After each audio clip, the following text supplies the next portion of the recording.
शाही महल की मीनारें चांदनी रात में चमक रही थीं, मगर उस महल के अंदर एक सन्नाटा पसरा हुआ था।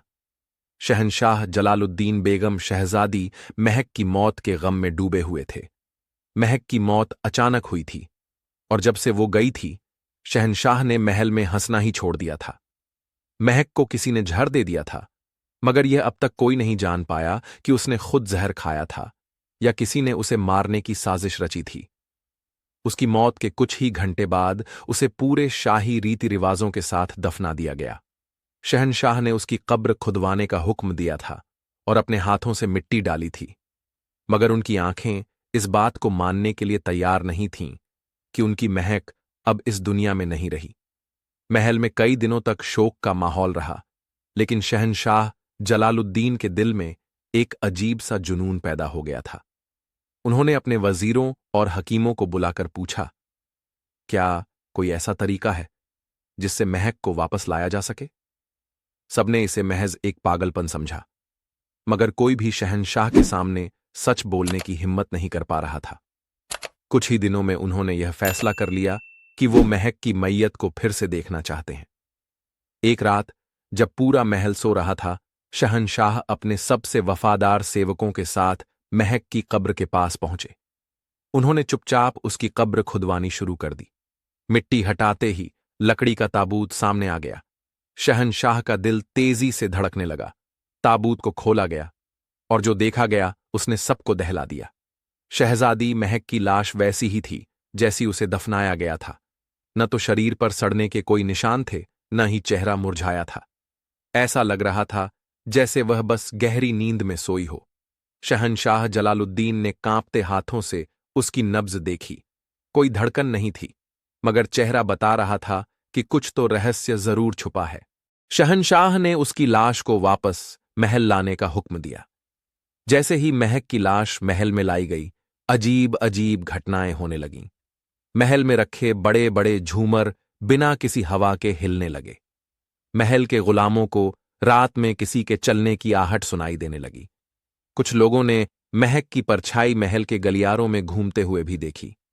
शहंशाह जलालुद्दीन को लगा कि शायद महक जिंदा हो सकती है। शहंशाह ने फौरन सबसे बड़े हकीम और तांत्रिकों को बुलवाया। सबने एक ही बात कही, या तो शहजादी अभी मरी ही नहीं थी, या फिर उसके साथ कोई चमत्कार होने वाला है।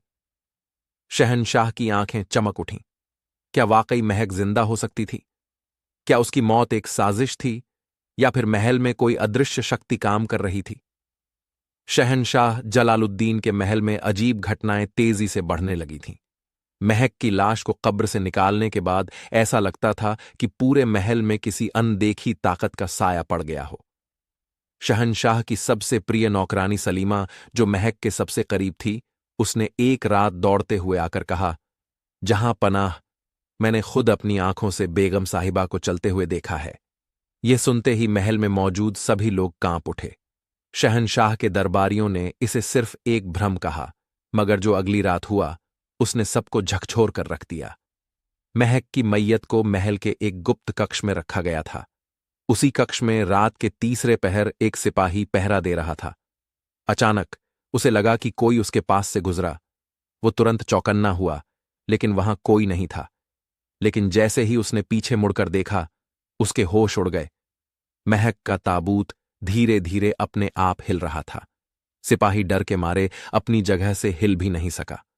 उसकी घबराई हुई चीखें सुनकर दूसरे पहरेदार दौड़ कर आए, लेकिन जब तक वे वहां पहुंचे, ताबूत फिर से शांत हो गया। शहंशाह जलालुद्दीन अब इस रहस्य से पीछा छुड़ाने के बजाय इसे और गहराई से समझना चाहते थे।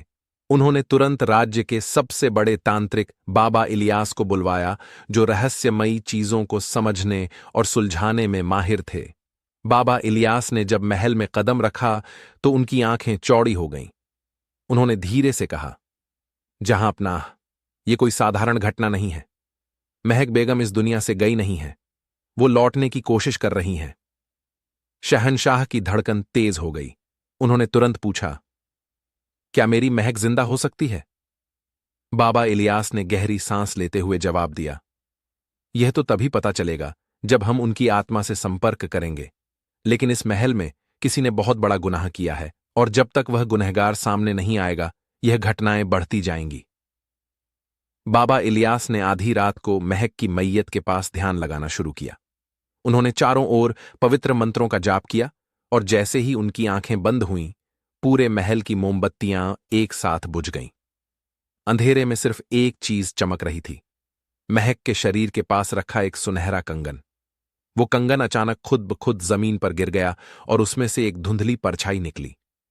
तांत्रिक की आंखें खुल गईं और उन्होंने कहा, जहांपनाह, यह कंगन गवाही दे रहा है कि महक बेगम की मौत के पीछे कोई भयानक साजिश थी। शहंशाह के मन में सवालों का तूफान था। क्या महक सच में जिंदा थी? अगर वो मर चुकी थी तो उसकी आत्मा क्यों बेचैन थी? और सबसे बड़ा सवाल, कौन था वह गुनहगार जिसने महक को मौत के घाट उतारा? महल में अजीब घटनाएं अब रुकने का नाम नहीं ले रही थीं। बाबा इलियास के अनुसार महक की आत्मा इस दुनिया से पूरी तरह विदा नहीं हुई थी। लेकिन क्यों? इस सवाल का जवाब पाने के लिए शहंशाह जलालुद्दीन ने तांत्रिक से कहा कि किसी भी तरह महक से संपर्क किया जाए। बाबा इलियास ने महक के ताबूत के चारों ओर मंत्रों का जाप किया और जैसे ही वे ध्यान में गए, एक अजीब घटना घटी। महक का शरीर वैसे ही पड़ा था, लेकिन उसके होंठ जरा से हिले। शहंशाह ने घबराकर पूछा, महक, तुम यहां हो? तभी कमरे में ठंडी हवा चलने लगी और बाबा इलियास की आवाज गूंज उठी, जहांपनाह, महक बेगम कुछ कहना चाहती हैं। तभी महक की धीमी मगर दर्द से भरी आवाज पूरे कमरे में गूंज उठी, मुझे मेरे ही किसी अपने ने मारा है। ये सुनते ही शहंशाह की आंखों में गुस्से की लहर दौड़ गई। कौन था वो? नाम बताओ, महक, उन्होंने चिल्लाकर पूछा। शहंशाह ने कंगन को गौर से देखा। यह उनकी दूसरी बीवी रुखसाना बेगम का था। शहंशाह जलालुद्दीन को अब पूरा यकीन हो गया कि महक की मौत के पीछे रुखसाना का हाथ था। उन्होंने तुरंत अपने सैनिकों को बुलवाया और रुखसाना बेगम को दरबार में लाने का हुक्म दिया। रुखसाना पहले तो सबको धोखा देने की कोशिश करती रही, लेकिन जब बाबा इलियास ने मंत्रों की ताकत से उसे बेनकाब किया तो वह डर के मारे सच उगलने लगी। हां, मैंने ही महक को झड़ दिया था। लेकिन क्यों? शहंशाह ने गरज कर पूछा। रुखसाना बेगम ने सिर झुका लिया और कहा, क्योंकि मैं तुमसे प्यार करती थी, जहांपनाह। लेकिन तुम हमेशा महक बेगम को मुझसे ज्यादा चाहते थे। मैं ये सहन नहीं कर सकी और मैंने उन्हें रास्ते से हटाने की ठान ली। शहंशाह की आंखें गुस्से से लाल हो गईं। उन्होंने तुरंत आदेश दिया कि रुखसाना को मौत की सजा दी जाए। जैसे ही रुखसाना को पकड़कर ले जाया जाने लगा, एक चमत्कार हुआ। महक का शरीर धीरे धीरे हल्का होने लगा और अचानक एक सफेद रोशनी पूरे कमरे में फैल गई। बाबा इलियास मुस्कुराए और बोले, अब महक बेगम को इंसाफ मिल गया। उनकी आत्मा अब चैन से जा सकती है। और देखते ही देखते महक की लाश चमत्कारी रूप से गायब हो गई। शहंशाह जलालुद्दीन ने महक की याद में एक विशाल मकबरा बनवाया, जो सच्चे प्यार और न्याय का प्रतीक बना। महल में अब कोई अजीब घटना नहीं होती थी, क्योंकि महक की आत्मा को अब शांति मिल चुकी थी। सभी दोस्तों से हाथ जोड़कर निवेदन है कि चैनल को सब्सक्राइब और लाइक कर देना। धन्यवाद दोस्तों।